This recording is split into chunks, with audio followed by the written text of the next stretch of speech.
Hey everyone.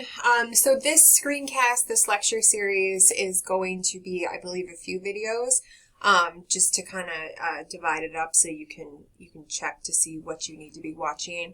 But this lecture series is going to be about your informative speech assignment. So what I'm expecting of you when you are giving your informative speech.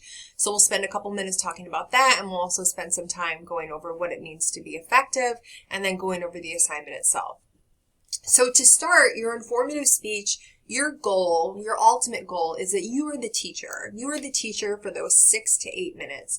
Your job is to teach your audience. So how are you going to do that? You need to find some ways to connect with your audience and be impactful and make sure we're walking away having a comprehensive session of understanding what it is that you're talking about. So for an informative speech, your goal is to explain or describe facts, truth, or principles in a way that keeps us interested. So you want to make sure that we are entertained. Where you start with that is what we're going to talk about next. You're going to start with your topic selection. Okay, that's big, but we'll get there. You want to make sure that we're understanding. So you need to facilitate your session or your time up there in a way that is going to make us remember. So there's a couple different ways that you can do that, because you want to remember that people learn differently. People retain information differently. And that starts with a way that you kind of grab our attention and you keep us listening. So how do you do that throughout those 6 to 8 minutes? And you want to increase the likelihood that we're going to remember. So again, how can we do that? We'll talk about that.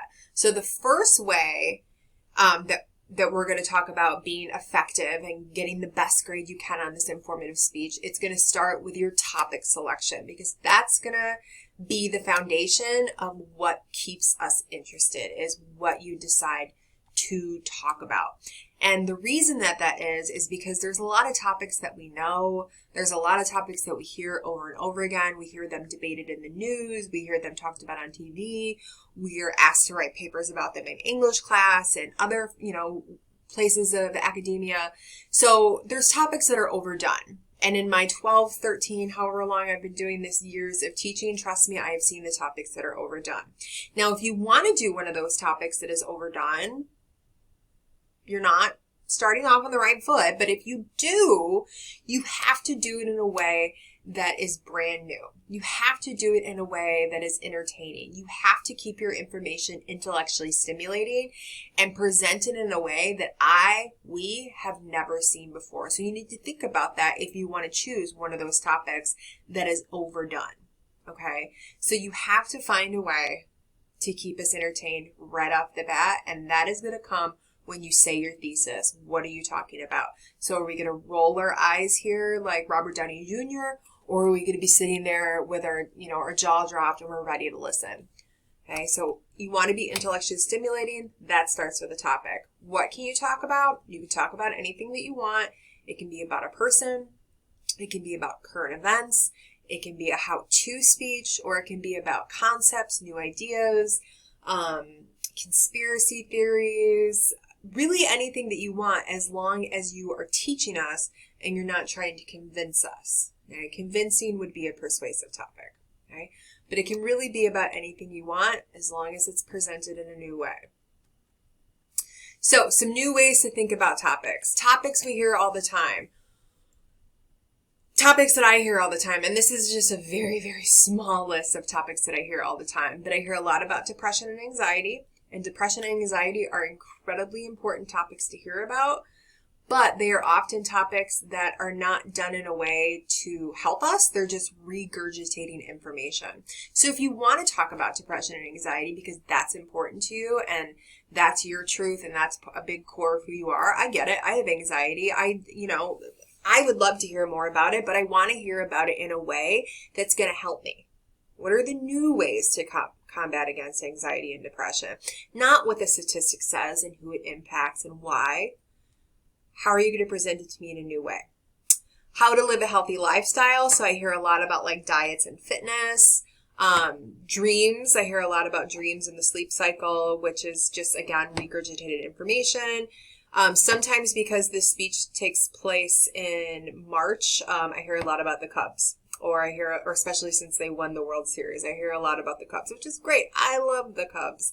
But these are topics that we hear over and over again. How much more information can you tell me when I've heard it all. Okay, so this is why it's important to start with a brand new topic, or if it is a topic that is overdone, like these here, how can you make it new? Okay. So think of some outside of the box ideas. Here are some examples. Places, Suicide Forest. I think we've all maybe heard about that now because of that YouTuber, Logan Paul or whatever his name is. But it's just a way to think outside of the box. You're not giving me a speech about Wrigleyville. You're thinking outside the box and you're doing Suicide Forest. What else? So you want to talk about anxiety because that's important to you. Your speech is now how to combat anxiety with yoga. Okay.